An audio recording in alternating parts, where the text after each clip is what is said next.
joined by Luke Masters of Survey Network, who unveiled something yesterday that was perfectly legal, that I didn't know, and in the event of absolute catastrophe at my own home, I would have been caught short. I would very much recommend you tune in and then do some checking on your own records. Unless you've got the extra 130,000 sat down the back of the sofa, you can't have your house rebuilt. Banks always tend to slide their rates up through November and December because they've done their lending. They don't want to be doing underwriting in December. They've got the book, they've got the business, they're completing on loads of business in Q4, so we'll expect a mortgage rate war in January. Welcome back to another episode of the Investors Corner, where we review our most recent Home Movers webinar, helping people for 2025, which has got specific interest for investors. So if you're looking at a property investment, or if you've got an investment in property, stay tuned. We've got some very specific tips, and we'll also pop a link to the recording of the webinar in the show notes if you want to see the full hour that we gave you, that was recorded by last night. So, joined by Andy, one of the guests, hello, and the co-host of the show, talking lettings. Also joined by Luke Masters of Survey Network, who unveiled something yesterday that was perfectly legal, that I didn't know, and in the event of absolute catastrophe at my own home, I would have been caught short on. So we're going to go through that very shortly, but I would very much recommend you tune in and then do some checking on your own records. So the webinar yesterday, Andy, first thing we spoke about obviously was a little bit of unnervingness around interest rates. There was obviously the prediction that interest rates were going to drop through potentially November, but definitely January or February. The inflation numbers have suddenly popped back up again. Yeah. So we're a little bit on a knife edge whether we will see an interest rate drop. Banks are obviously raising their mortgage rates at the moment against the flow of interest rates, but as experienced property professionals, we see this every year because banks always tend to slide their rates up through November and December because they've done their lending. They don't want to be doing underwriting in December. They've got the book, they've got the business, they're completing on loads of business in Q4, so we'll expect a mortgage rate war in January regardless of Bank of England base rates. But you went through some pretty interesting stats around the potential of landlords buying before the 31st of March next year to get in ahead of the stamp duty increases. Yeah.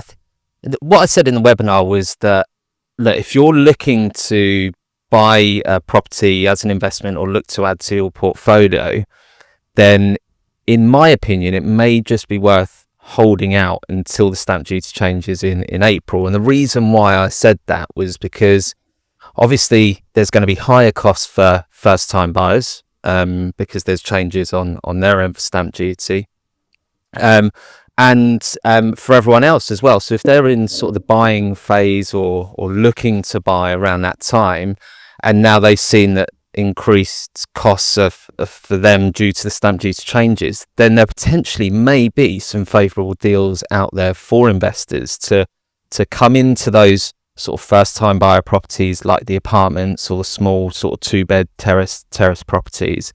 There might be more sort of supply there for them to get involved with as well. So yeah, I mean, my opinion would be hold off, see what happens in April. Obviously, if you've got an amazing deal right now and everything works out sort of budget-wise and financially as well, then obviously go for it. But if you haven't done anything yet, but you were considering it, then yeah, my opinion, wait till April, see what happens, and then sort of take it from there, really, because there will be some good deals out there. And this is what happened, 2015, 2016, when the original stamp duty surcharge was levied on second properties. I saw it heavily in the southeast that people were paying high prices to get in before the stamp duty deadline, and immediately after the stamp duty deadline, prices slackened off a bit because investors disappeared from the market for 6 to 9 months, leaving only really first-time buyers there. But it's going to be a lot more expensive for first-time Yeah. buyers after the stamp duty deadline. So as an investor, it means that's an opportunity for you to step in. Yeah, exactly. And look, there's changes with the stamp duty as well for additional properties. We've seen that's gone up to 5%, up to 250. You know, that's going to increase from next April as well. But if you look at it, it's only sort of around £2,500 more on each banding, which, you know, if you're an investor or a landlord or own a property business, it's sort of a small amount that you would pay extra if you're sort of into the investment game and you're looking for it long term. Because what will happen is because rental prices will increase, and they will increase. We've seen over the past 12 months that inflation on rentals has gone up by 8.4%.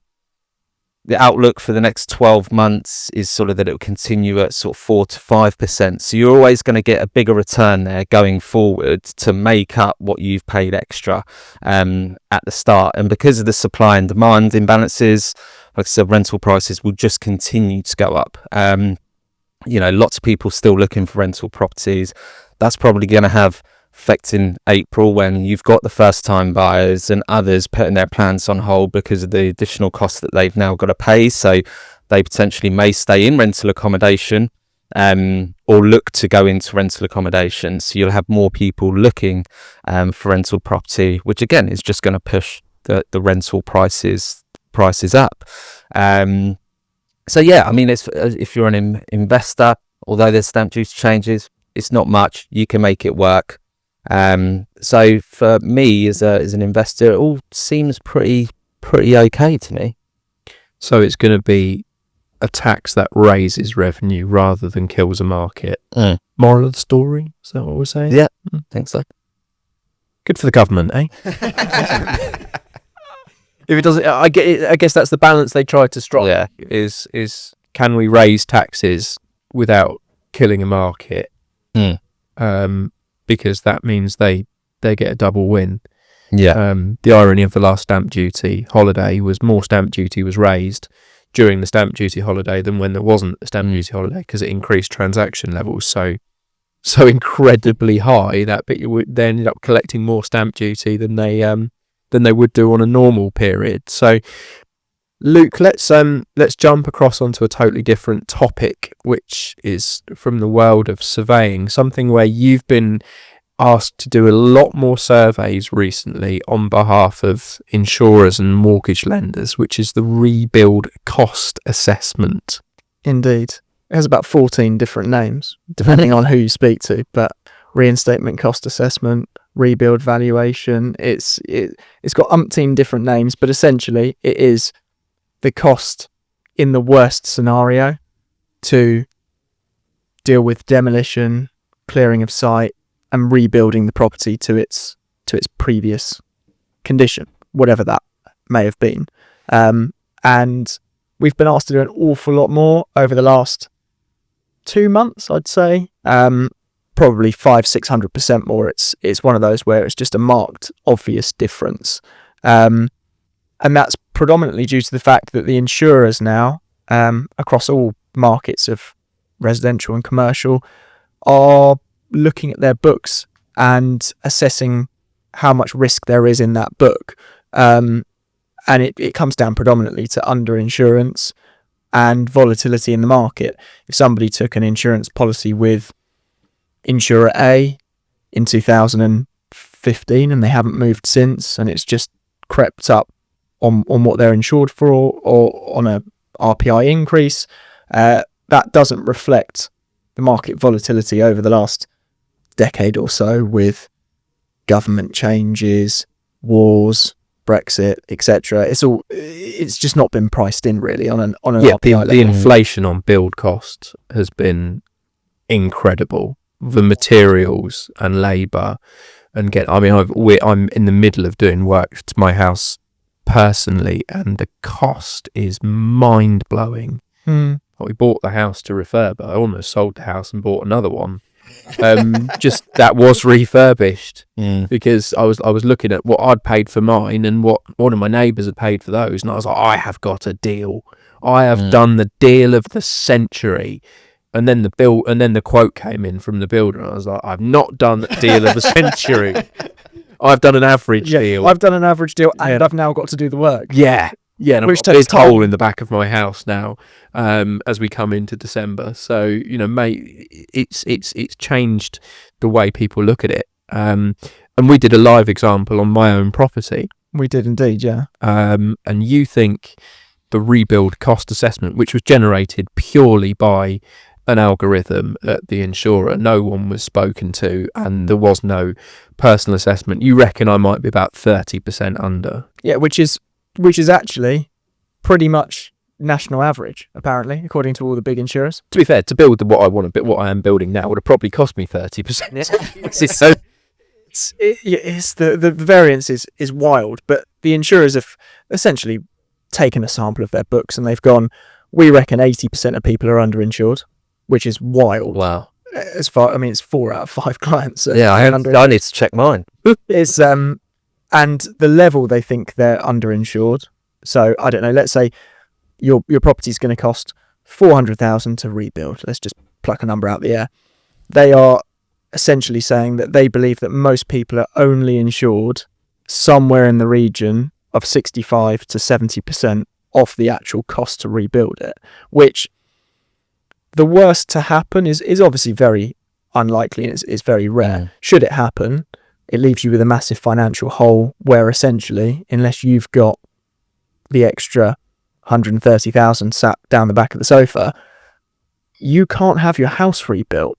You'll just get a cash settlement for a piece of land or a burnt down to the ground property, which essentially means you've got nothing. it's going to leave you short to actually. Can you pay the mortgage reconstruct back? it. Yeah. It's quite significant, and why I think it's important and probably more person to investors potentially is you have a lot of investors that buy properties.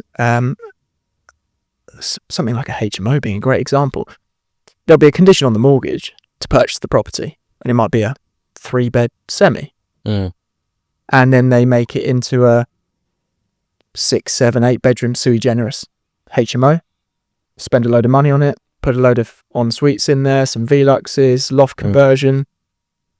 Do they remember to update buildings insurance, or have they still got it insured for the asset that they bought, not the asset they've created, which could be £200,000 more to rebuild it?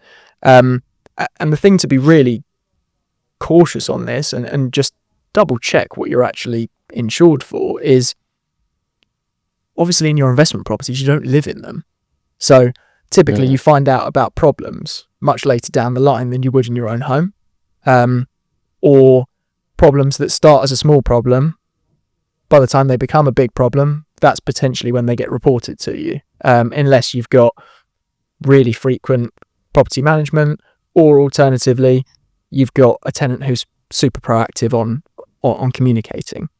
But typically it will be a slower reporting back to you. And if you are underinsured, the insurers, as we know, if you go car insurance or any other insurance, they all have lovely nice clauses where if you're insured for 400,000 and you should have been insured for 500,000, and you get a leak and all of your Carndine flooring needs replacing and it's £20,000, they will look at your level of underinsurance and say, well, you were insured for 4/5 of the value of the whole property, so for your nice £20,000 claim, we'll give you 4/5 of it. We'll give you 16,000. So all of a sudden, you're now finding you've paid the insurance premium.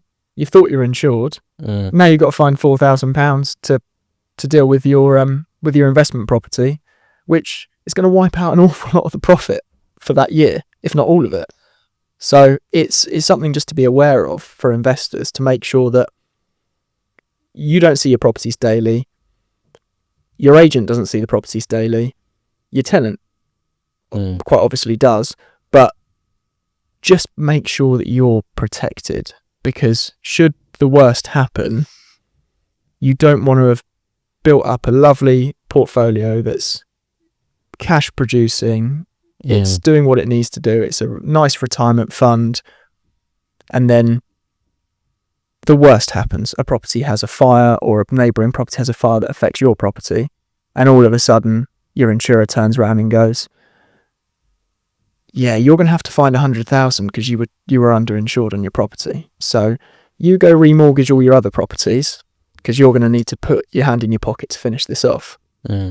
Because that, I would imagine, having not dealt with it, on a stress level, would be horrific. Yeah. Well, it will send you into negative equity with an uninhabitable property. There's claims going absolutely everywhere, isn't there, at that point? And it takes so long to resolve as well when you're underinsured because everyone's challenging everything. And It's crazy, isn't it? Because it's something that you don't necessarily really think about. You know, you go on the likes of the insurance comparison websites like Go Compare or Compare the Market or whatever, and then you get your insurance through there. I did mine, and it just gave me a figure of estimated value of rebuild, and I was like, well, I'll just add it then. Luckily, I had another 200 grand onto it, so I was like, all right, just to be safe, I'll add on to that. But you know, you can imagine a lot of people just say that, and it's got a bit of text underneath saying this has been supplied by whatever, and it all do not rely on this information. it looks like all official, and then they're like, oh, okay, well that must be what it is. But actually, like you said, if 80% of people out there are underinsured, it's like, wow. Joe Bloggs on the street hasn't got any idea what a rebuild cost is of a house. They just know roughly what the value of that house is. And that's why some people would look at that figure and say, oh, well, that must be what it is. So I'll just take that. Yeah. I mean, probably the UK's largest provider of insurance. They're not currently doing it on existing policies. So if you renew, you've had a policy with them for ages, they will let it roll on with just an increase on their RPI recommended increase. However, a lot of our inquiries and a lot of the reinstatement cost assessments we've done for clients have been from this insurer, and on all new policies for residential or commercial, they're now requesting a reinstatement cost assessment before they will accept you as a new client, which again, it's just an extra thing to think of while you're trying to sort the purchase out, because you need it to be able to provide it to the mortgage lender, because the mortgage lender's got it as a condition of releasing funds. And it's another cost that you need to think about, but it's a cost that's relative to anything ever happening is inconsequential. And just having that peace of mind that you've had a professional tell you what you should be insured for, rather than hoping that something on Google is within the right degree of variance for you not to have to pick up the bill at the end. So, gents, that's 2 of the 6 topics that we went through on our webinar last night. Again, just a quick reminder, the link to our webinar will be in the show notes if you want to watch the full hour episode. But those were 2 really, really important salient points that we wanted to put out on all channels to make sure everybody got the right advice that we shared with our clients on the live stream. So if you need more advice, obviously Luke's door, as ever, is open, and you can tell it's an absolute fountain of knowledge of all things rebuild cost assessment. Well, that sounds fun. Yeah, that's gonna say. New title. He's all right at parties as well, to be fair. Like it's a strange mix of personality. So thanks again for watching the Investors Corner podcast. We'll be back next week.